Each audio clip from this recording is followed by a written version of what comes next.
사사기 2장 1절에서 10절. 여호와의 사자가 길갈에서부터 복임으로 올라와 말하되 내가 너희를 애굽에서 올라오게 하여 내가 너희의 조상들에게 맹세한 땅으로 들어가게 하였으며 또 내가 이르기를 내가 너희와 함께한 언약을 영원히 어기지 아니하리니. 오늘 말씀을 읽어보면 여호수아 다음 세대에는 우는 자들이었다, 이렇게 말할 수 있습니다. 그게 무슨 말이냐? 그렇게 하면 지금 이제 2장 끝부분에 가서 후반절에 가서 이제 사사들이 활동이 기록이 되고 있는데요. 그 전에 하나님께서 할 얘기 다 하고, 그리고 또 이스라엘 백성의 형편이 어떤 형편인지 말하고 있습니다. 사실은 한마디로 얘기하면 될 건데, 너희들은 하나님을 아쉬울 때는 하나님을 찾았지만 이제 농경시대에 들어와 가지고 하나님을 알지 못했다. 그래서 내가 미워했다. 이러면서 그러다가 도저히 안 돼서 내가 힘들게 하니까 너희들이 울부짖고, 그래서 내가 다시 사사를 보냈다. 그 얘기 하려고 그러는데 길게 나옵니다. 얘기가 길게 나오는데, 오늘 얘기는 좀 보자. 지금 내가 얘기한 거 지금 네가 안 듣고 있잖아. 보자. 그런 거고, 내일 얘기는 아주 야단을 많이 쳐가지고 그냥 막 속이 상합니다. 그래서 마치 우리가 어른이 부부지간에 아내가 외도를 하고 와가지고 남편한테 야단 맞는 이야기가 내일 나오는데, 그건 리얼하죠. 근데 오늘 말씀도 리얼하게 말을 하고 있어요.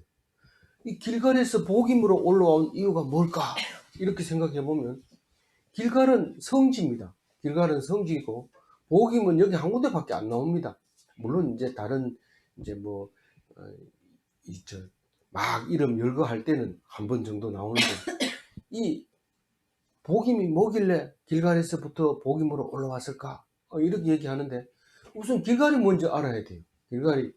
길갈은 여호수아가 이스라엘 백성을 이끌고 요단강을 건너지 않습니까? 그 모세가 죽고 난 다음에 요단강을 건넙니다. 건널 때가 날짜가 1월 10일이에요. 1월 10일. 1월 1일 뭐 했습니까? 우리 1월 1일 기념일. 무슨 기념일? 성막 세우는 기념일. 그리고 10일 날 이제 그 같은 해는 아닙니다. 같은 해는 아니지만 10일 날 요단강을 딱 건넙니다. 그리고 12개 돌을 갖다가 뺑 돌아가면서 세웁니다. 그리고 그거를 길갈이라고 이름을 붙이는데, 길갈이라는 의미는 환상의 돌담, 우리말 듣기 좋게 하자면 그런 말이죠. 그게 무슨 말이냐면 12개 돌을 동그랗게 이렇게 세워놨다, 그런 말입니다. 그게 뭐 유적을 발견했다고 또 얼마 전만 해도 그걸 찾았다고 막 이렇게 하고 있는데, 어쨌든 그게 길갈이에요. 이름이 길갈, 환상의 돌담, 이걸 길갈이라는 뜻인데, 거기 와가지고 뭐 합니까? 뭐 할례도 하고 14일 날 저녁에 유월절도 지키고, 거기 있다 보면 꽤 오래 거기 머물게 됩니다. 머물다 보면은 여리고 성을 점령하고 또 길갈로 돌아오기도 하고, 그리고 또 기브온 사람은 그 길갈에 있는 줄 알고, 여호수아가 길갈에 있는 줄 알고 썩은 떡 가져와 가지고 가짜 계약을 하고 약속을 하고, 그래서 또 급하다고 또 기브온이 죽는다고 소리 지르니까 밤새도록 여호수아가 사람을 데리고 올라가잖아요. 그래서 그 연합군들을 쳐부수는 이야기가 그 길갈에서부터 일어나는데, 그 길갈은 하나님의 약속을 하신 것 같아요.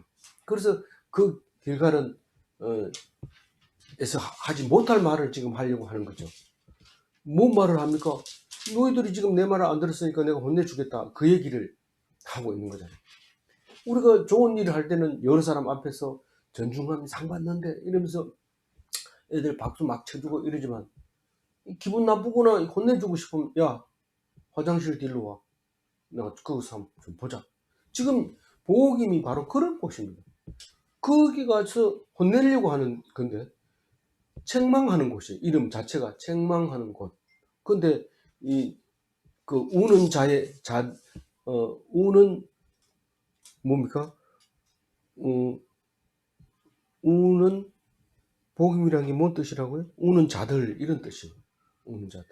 그래서 우리가 만나가지고 화장실 뒤에서 좀 보잔다 이러면은 각오해야 되죠. 가서 울 각오를 해야 됩니다. 이게 내가 너희를 애굽에서 올라오게 하여 이제 그 야단치는 거죠.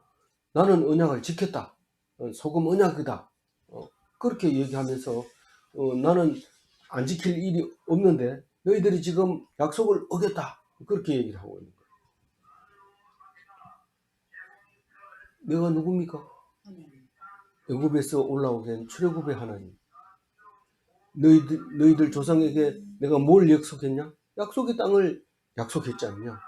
그래 내가 들어가게 했지 않느냐? 맞습니다. 그래서 내가 그때 뭐라고 했냐? 내가 너희하고 약속한 언약은 내가 영원히 어기지 않을 것이다. 나는 절대로 안 어긴다. 맹세했다. 그러면 그런데 왜 너희들이 지금 맹세를 깨냐? 이 야단을 치는 거죠. 2절 읽어봅니다. 너희는 이 땅의 주민과 언약을 맺지 말며 그들의 재단을 헐라하였거늘 너희가 내 목소리를 듣지 아니하였으니 어찌하여 그리하였냐? 야단 치는 거죠. 야단 치는 거죠.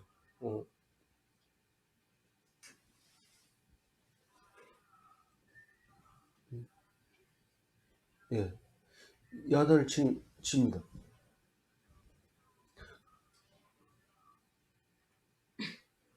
언약을 맺으려고 하니까 그 주민들하고 언약을 안 맺으려고 하니까 왕따가 돼요. 안 그래도 이집트에서 왔다고 왕따 시키는데 우리가 거기에 들어가서 농사 지으려면은 약속을 맺어야 돼요. 안 그럴 수가 없어요. 그렇게 하지 마란 말이야. 약속을 하지 마란 말이야. 왕따 당하란 말이야.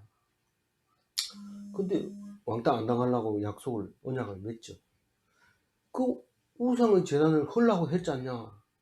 우상의 재단을 헐라고 하니까 미움과 멸시를 받잖아요.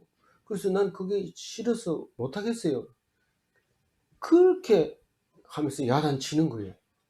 찍소리도 못하죠. 속으로 그렇게 대답하는 거죠. 너희가 내 목소리를 듣지 아니하였으니 어찌 그리하였느냐. 어찌 그리하기는요. 지금 있는 현실이 그런데요. 우리가 하나님 말씀 들으라고 맨날 그러고 내가 맨날 하나님 말씀을 듣겠습니다. 이렇게 하지만 사실은 현실적으로는 못 들을 이유가 얼마나 많은지 몰라요. 목소리를 안 들었다는 거예요. 하나님 음성을 안 들었다는 거예요. 그때 사람들 참 못됐다 그지? 이런데 우리가 그런 거죠. 성경 말씀을 날마다 묵상하고 들어야 되는데 그거를 안 듣는 게 나보고 하는 소리인데 우리가 그럴 때도 들을 때는 사사기를 읽을 때는 참 그때는 지멋대로 하던 시대였잖아. 뭐 이러면서 얘기를 하는데 우리 보고 하는 소리. 지금 여전히 그렇게 하고 있는 거예요. 3절 읽어봅니다. 그러므로 내가 또 말하기를 내가 그들을 너희 앞에서 쫓아내지 아니하리니 그들이 너희의 옆구리 위에 가시가 될 것이며 그들이 신들이 너희에게 올무가 되리라 하였노라. 이 얘기는 내일 또 나옵니다. 똑같은 얘기를 자꾸 반복하죠. 우리는 그 말이 이 잔소리로 들립니다. 알았다니까요. 알았다니까요. 이러면서 자꾸 그 행세를 하면서도 계속 알았다고 얘기를 합니다. 내가 너희들을 안 쫓아낼, 원수를 안 쫓아낼 거다. 대적을 안 쫓아낼 거다. 그렇게 얘기를 했을 때 왜 그러냐 하면 너희들이 내 언약을 어겼기 때문에 내가 징벌로 너희 옆구리에다 가시를 주려고 그 사람들을 안 쫓아내겠다. 그 원주민들하고는 많이 불편한 관계죠. 왜냐하면 뭘로 제일 불편해요? 제일 중요한 신앙으로 제일 불편합니다. 우리는 안식일날 쉬는데 그 사람들은 안 쉽니다. 그리고 약속을 했어요. 우리 개 모아가지고 시간 나거든 놀러 가자 이랬는데 그 시간 나는 게 안식일밖에 없어요. 그래서 우리는 안식일날 하나님 만나러 가야 되는데 그 사람들은 개주 돈 모은 거 가지고 여행 가야 돼. 그게 뭐 맞을 수가 없는 거예요. 그래서 니는 안 갔으니까 벌금 내라. 내가 못 간 것만 해도 원통한데 또 벌금까지 내라 하니까 화가 나는 거죠. 그게 늘 옆구리에 가시가 되는 거예요. 사람만 보면 돈 내라. 뭔 돈? 안 갔으니까 벌금 내라. 또 가다 보면 또 돈 내라. 니 월회비 내야 될 거 아니야. 그래야 될 거 아니야. 또 월회비 내. 왜 내가 내야 되냐? 네가 맹세했지 않느냐? 지금 우리하고 같이 농사 짓고 힘들 때 우리 놀러 한번 갔다 오자. 이렇게 맹세를 했는데 왜 그러냐? 내놔라. 영원히 영신 이 땅의 주민, 쫓아내지 않는 주민. 이렇게 준다는 거죠. 우리는 그것도 모르고 야 나쁜 짓을 해도 하나님이 몰라. 우리는 야단치지 않아. 이런데 하나님이 얼마나 잘 아는지 나쁜 짓을 하는 순간 빛의 속도로 징벌을 하고 있는데 본인만 모르는 거죠. 그게. 그래서 그들의 신들이 올무가 되리라. 이 말은 우리 요번에 풍년이 들었는데 바알신에게 제사를 드리자. 이렇게 하면 제사 드려야 돼요. 어떤 사람은 드리고 어떤 사람은 안 드리고 이러면 안 돼요. 그 신을 섬기는 사람들이 다 같은 거예요. 그래서 그만 거기에 가면 또 그 돈을 아껴가지고 신에게 바치는 것 갖다 줬는데 그 함부로 쓰는 거죠. 그것을 막 흥청망청 먹고 물 뿌리고 막 먹지도 안 하고 막 그렇게 하니까 속이 아까워요. 속이 막 타는 거예요. 그게 올무가 되는 거예요. 근데 우리 생활에서는 그럼 뭡니까? 이러면 긴장을 약간만 늦추면요 간음하거든요. 지금 간음이라는 말을 썼는데 하나님하고 우리하고 결혼했어요. 근데 자꾸 딴 사람을 봐요. 그럼 그 간음한 거예요. 내가 간음 언제 했어? 깨끗하게 검사해봐. 이러는데 하는 예수님이 손도 안 대고 땅이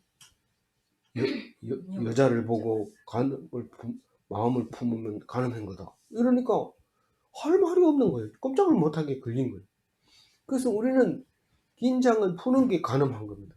그러니까 하나님 앞에 꼭 붙잡혀서 하나님 말씀이 무엇인가 귀담아 들었고 그렇게 해야 돼요. 뭐 행동 수칙 1번, 2번, 3번, 4번, 5번, 6번 이래가지고 10번까지 적어놓고 맨날 읽고 그대로 하는 게 중요한 게 아니라 하나님 말씀을 매일매일 듣고 그것이 그런가 이러고 생각하는 게 중요한 거지. 1번 사랑하라 이랬는데 이게 잘 안 되기도 하고 또 온갖 명심보감을 다 붙여놨는데도 하나도 이행이 안 되는 것이 우리인데 그게 바로 긴장을 풀기 때문에 그런 거죠. 그래서 그게 올무가 된다. 그 얘기를 합니다. 4절 읽어봅니다. 여호와의 사자가 이스라엘 모든 자손에게 이 말씀을 이르매 백성이 소리 높여 봅니다. 네. 야단 맞은 거죠. 하나님 앞에. 그러니까 우는 거예요. 근데 간음 했다고 우는데 왜 울까요? 속상해서, 억울해서, 서러워서, 두려워서 하나님 앞에서 소리 높여서 우는 거예요. 그 어떻게 해야 돼요? 울어야 돼요? 말아야 돼요? 회개해야 돼요. 내가 간음했으니까 용서해 달라고 매달 빌어야 되죠. 하나님께 간구할 줄 몰라요. 이 땅 주민을 쫓아내 달라고 간구해야 되죠. 근데 그걸 안 해요. 그 사람들 쫓아내면 안 돼요. 우리 농사 지을 줄 몰라요. 그 사람들 다 가르쳐 줬는데 우리 좀 더 해야 돼요. 오히려 거꾸로 가는 거예요. 그 남자 아무 상관없는데 쫓아내버리면 안 돼요. 이래야 되는데 그 남자 없으면 안 돼요. 막 이렇게 그러면은 남편이 절대로 안 쫓아내죠. 가만 놔두는데 맨날 울어야 돼요. 맨날 야단 맞고 울고 그렇게 억울하다 그래요. 근데 어떻게 하는지 봅시다. 5절에 읽어봅니다. 그러므로 그것을 이름하여 복임이라 하고 그들이 거기서 여호와께 제사를 드렸더라. 그 복임이라는 건 우는 자들 이런 말인데 뭐 어떤 학자들이 얘기입니다. 이건 정확한 건 성경에 나와 있는 건 아니지만 창세기 35장 8절에 알론바굿이라는 지명이 있는데 그 알론바굿을 성경에서 설명하기를 베델 아래 상수리 나무 밑 이렇게 써놨는데 거기에 리브가의 유모가 이제 매장지가 거기입니다. 리브가가 누굽니까? 이삭의 아내인데 어디서 데리고 왔습니까? 그것도 바탐 아람에서 데리고 왔죠. 와가지고 유모가 딸려올 때 온 그 유모가 죽음으로 그쪽에다 이제 장지를. 아이네요. 예? 리브가. 예. 이삭의 아내 아닙니까? 맞는 것 같은데. 예. 그래서 거기에 장사 치른 것이 이제 그 알론 바구시인데 그거하고 복임하고 같다 이렇게 이제 얘기하는 사람이 있어요. 근데 사실은 제사를 드렸다고 그래요. 울고 나서 제사를 드렸다. 그 남편한테 야단 맞고 났으면 도망을 가버리든지, 바람이 났으면 도망을 가든지, 아니면 살려달라고 싹싹 빌든지, 아니면 그 남자를 쫓아 보내버리고 든지 이래야 되는데, 마음 놓으면은 딴짓을 하기 때문에 그래야 되는데 그걸 안 하고 제사를 드립니다. 내가 이걸 제사 드렸더라 이 말을 읽으면서 그렇게 야단 맞고 들어와서 또 설거지하고 방청소했구나, 뭐 이렇게 자기 할 일을 했구나, 이렇게 읽혀졌어요. 그래서 그거를 하나님이 좋아할까요? 당연한 거죠. 제사 지내는 거는 당연한 거고, 그거 좋아하는 게 아니고 집에 들어가서 당연한 일 하는 그 여자를 좋아하는 게 아니라 뭘 좋아할까요? 용서해달라 그러고, 잘못했다 그러고, 도와달라 그러고, 내가 환경이 그럴 수밖에 없어서 그랬다던 거. 실제로 그 직장 생활을 하다 보면 오해를 많이 받죠, 남편한테. 뭐 무슨 남자하고 가는 게 보였다, 그러니까 네가 그럴 수가 있느냐, 막 이렇게 얘기할 때 속상하잖아요. 그러면 가서 얘기해야 돼요. 내가 그런 환경에 안 가도록 직장에 보내지 말고 돈 많이 벌어다 치면 내가 안 나갈게, 뭐 이런 식으로 얘기를 해야 되잖아요. 근데 그 남자도 좋고 직장도 좋고 다 좋는데 그 남자하고 같이 간 거는 오해야, 뭐 이러고, 그러고 집에 와가지고 할 일 다 하고, 내 아니면 이 애들을 어떻게 키워, 이러면서 그런 건데, 그건 당연히 해야 되지만 그 여자가 하나님께 애통하면서 회개하고 하나님께 간구해야 되죠. 근데 그렇지 않는 거예요. 제사 지내는 거예요. 그래서 시편 51편 17절에는 어떻게 얘기를 하고 있는가 한번 읽어봅시다. 하나님께서 구하시는 제사는 상한 심령이라. 하나님이여 상하고 통회하는 마음을 주께서 멸시하지 아니하시리이다. 내가 지금 속상해하는 것을 안다면 자기가 잘못했습니다, 다시는 안 그러겠습니다, 그런 일이 안 생기도록 직장에 보내주지 마세요, 뭐 이렇게 했으면 좋을 텐데, 그렇게 하지 않고 오늘 당신 기분 풀어 이러면서 치킨 사가져가지고 막 먹이고, 뭐 소고기 좋은 거 사가져가지고 먹이고, 이런 그거는 당연한 거지만 난 그걸 원하는 게 아니다. 네가 마음속에 정말 나 속상해요, 나는 어쩔 수 없었어요, 잠시 마음 놓는 사이에 그 사람하고 같은 차를 타게 됐어요, 뭐 이런 식으로 얘기를 해줘야 그걸 원한다는 거죠. 근데 사사시대에 어른이 없잖아요. 여호수아도 없고 재판관도 없고, 그래도 이제 내일 여기 이제 다음에 나오는 얘기지만 당분간은 여호수아가 죽고 인터벌이 좀 있습니다. 당분간은 인터벌이 언제냐 하면 여호수아가 살아있을 때 살았던 사람, 이제 장로들, 그 사람들이 살아있을 때까지는 그래도 그렇게 하면 안 된다, 이렇게 해라, 이렇게 해라, 이렇게 가르쳐서 그때까지는 그래도 견디는데, 그걸 지나면 이제 자기 소견에 옳은 대로 지멋대로 합니다. 우리 일제시대 해방되고 난 뒤에 자유야 이런 말이 얼마나 단어가 많이 1년에 많이 사용했는지, 툭 때려놓고 왜 때려 이러면 자유야 뭐 이러고 그런 때가 있었어요. 뭐 내가 오래된 건 아니지만 그런 때가 우리 그러면서 컸어요. 하여튼 자유라고 해서 모든 일을 할 수 있었을 때가 있었는데, 이게 지금 완전히 사사시대는 그런 시대가 된 거죠. 자기 생각에 옳다고 생각하는 대로 하는 거죠. 그래서 6절 읽어봅니다.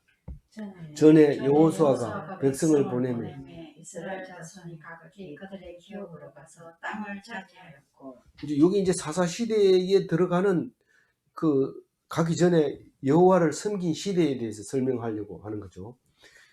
여호수아가 백성을 보내면 이스라엘 자손이 각기 그들의 기업으로 가서 땅을 차지하였고, 이 말이 뭡니까? 여호수아가 통치하던 시대는 그들이 기업 제비 뽑아서 분배받은 땅을 각각 가서 차지해가지고 그 자리에 정착을 하게 됐다. 그 얘기를 하면서 7절 읽어봅니다. 백성이 여호수아가 사는 날 동안과 여호수아 뒤에 생존한 장로들 곧 이스라엘 여호와께서 이스라엘을 위하여 행하신 모든 큰 일을 본 자들이 사는 날 동안에 여호와를 섬겼더라. 여호수아가 사는 날 동안에는 여호수아가 모세 다음 후계자로서 제사도 지내고 뭐 그렇게 해서 사람들이 하나님을 섬겼지만, 그런데 여호수아가 죽었다 하더라도 장로들이 살아 있으니까 그래도 그 동안은 하나님을 섬기며 살았는데, 곧 끝나자마자 사사 시대로 들어가게 된다. 그런 얘기를 하면서 이 여호수아 이야기를, 이 앞에 있었던 이야기를 다시 합니다. 앞에라면은 여호수아서를 말하고 있는데, 8절 읽어봅니다. 여호와의 종 눈의 아들 여호수아가 110세에 죽음에, 이 110세 모세는 120세 죽고 아론도 123세 죽고 3살 차이였던 것 같아요. 모세하고 아론하고 그렇게 죽었는데, 같은 해 죽었는데, 이 여호수아는 110세에 죽었는데 그땐 좀 젊은 사람이었던 거죠. 몇 년 차이 나는지는 모르지만 하여튼 110세에 죽었다. 그렇게 얘기를 하면서 출애굽에서부터 여호수아를 아는 자들까지가 이제 모든 큰 일을 본 자들이라고 말하고 있는 거예요. 모든 큰 일을 본 자들. 그 중에는 출애굽에서 본 자들, 갈렙도 있었는데, 갈렙이 먼저 죽은지 모르지만 갈렙도 있고, 뭐 이런 사람들, 모든 큰 일을 본 자들, 하나님이 하신 모든 큰 자를 본 사람인데, 그 장례식장 여호수아가 110세에 죽어서 어디 있느냐? 9절 읽어봅니다. 무리가 그의 기업의 경내 에브라임 산지 가스산 북쪽 딥낫 헤레스에 장사하였고. 이 여호수아는 무슨 지파라고요? 에프라임 지파니까 에프라임 산지에 묻히게 되죠. 가스산 북쪽 딥낫 헤레스라고 하는데, 똑같은 구절이 이제 여호수아서 24장 30절에 있어요. 한번 읽어볼게요. 그들이 그의 기업의 경내 딥낫 세라에 장사하였으니, 딥낫 세라는 에브라임 산지 가스산 북쪽이었더라. 여기서는 딥낫 세라라고 하고 딥낫 헤레스라고 하는데, 뭐 어떤 뜻인지 제가 잘 찾아보지 못했습니다. 같은 장소를 놓고 두 가지 이름을 부르는 경우가 흔한데, 다 이제 뜻이 있기도 하고 그러는데, 우리가 똑같은 사람의 말 이름도 세월이 지나가면서 다르게 부를 때가 많이 있습니다. 10절 마지막 절입니다. 읽어봅니다. 그 세대의 사람도 다 그 조상들에게로 돌아갔고, 그 후에 일어난 다른 세대는 여호와를 알지 못하여 여호와께서 이스라엘을 위하여 행하신 일도 알지 못하여. 그 후에 이게 사사 시대 이 말입니다. 그 후에 조상들 다 돌아갔고 그 후에 일어난 다른 세대, 우리가 6.25 사변을 겪은 사람들이 이제 얼마 안 있으면 다 돌아가실 겁니다. 그 후에 일어난 다른 세대는 학교에서 몇 년도에 6.25가 일어나고 몇 년도에 해방이 일어났고 몇 년도에 일제 시대가 끝나고 뭐 이런 얘기들을 하게 될 텐데, 그런 걸 학교에서는 배우지 실제로 그때 내 나이가 얼마지 뭐 이렇게 기억을 못합니다. 항상 기준이 있어야 되는데 그 기준이 동떨어져 있는 기준이기 때문에 잡지 못하는 그런 세대가 이제 사사시대가 온다. 그래서 사사시대라고 하는 것에 대해서 아주 강조하고 있는 말입니다. 여호와께서 행하신 일을 알지 못하는 세대라는 것은 어떤 건가 생각해 보면, 성경도 없고 예수님도 아직 오시지 않았고, 그러니까 하나님 말씀을 들을 수 있는 기회가 없습니다. 이때 당시 성경이 있었다면 그 성경 가지고 가르치고 하나님을 알았을 겁니다. 우리는 지금 잘하고 있는 참 좋은 시대에 살고 있습니다. 예수님이 없는데 뭐가 좋은 시대냐 이렇게 말할지 모르지만 사실 성경이 예수님이거든요. 예수님 말씀 그 자체가 예수님 말씀으로 오신 예수님이기 때문에 이건 누구나 읽을 수 있어요. 우리 집 안방에서도 읽을 수 있고 다른 집 새방에서도 읽을 수 있고 어느 곳에서든지 읽을 수 있는 것이 우리의 성경인데, 이게 축복받은 이거보다 더 큰 축복은 없습니다. 사실은 뭐 성경을 안 읽는 사람도 그 축복을 받고 있는 거죠.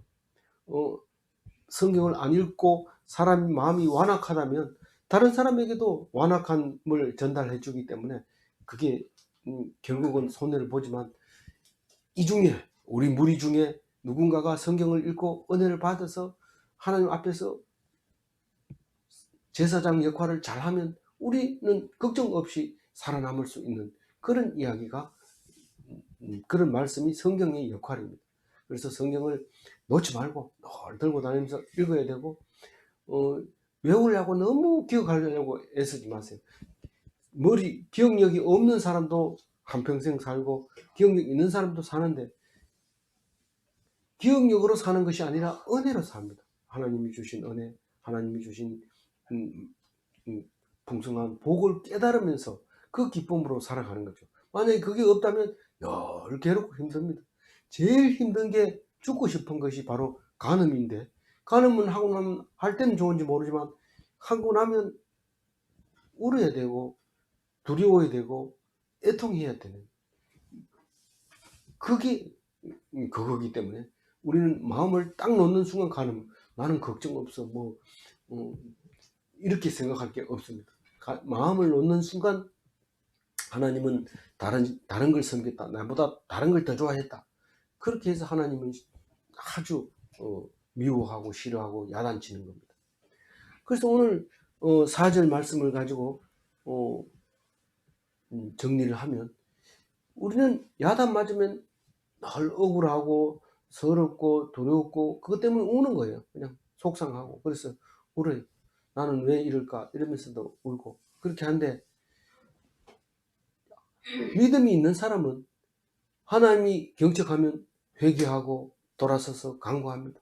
하나님, 내가 죄를 지었습니다. 용서해 주세요. 어느 남편도 잘못했다 그러고 용서해달라 하면 안 해주는 사람 없습니다.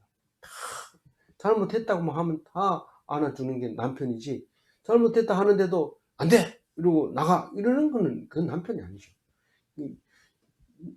왜 꼭 남편으로 해야 됩니까? 아내로 하면 안 됩니까? 그래 해도 됩니다. 되지만은 성경 속에서 배경은 그렇다, 그런 말을 하는 거죠. 아무쪼록 하나님만 의지하고 하나님만 바라고, 그래서 기뻐하고 칭찬받는 하나님의 신부가 다 되시기 바랍니다. 기도하겠습니다. 하나님 감사합니다. 오늘 말씀을 읽으면서 우리들에게 젖과 꿀이 흐르는 가나안 땅이지만은 막상 와서 살아보니까 오히려 광야에서 살던 게 그리울 정도로 속이 상하고 화가 나고 눈물이 납니다. 하나님, 이제는 광야로 가라고 하면 못 살 것 같습니다.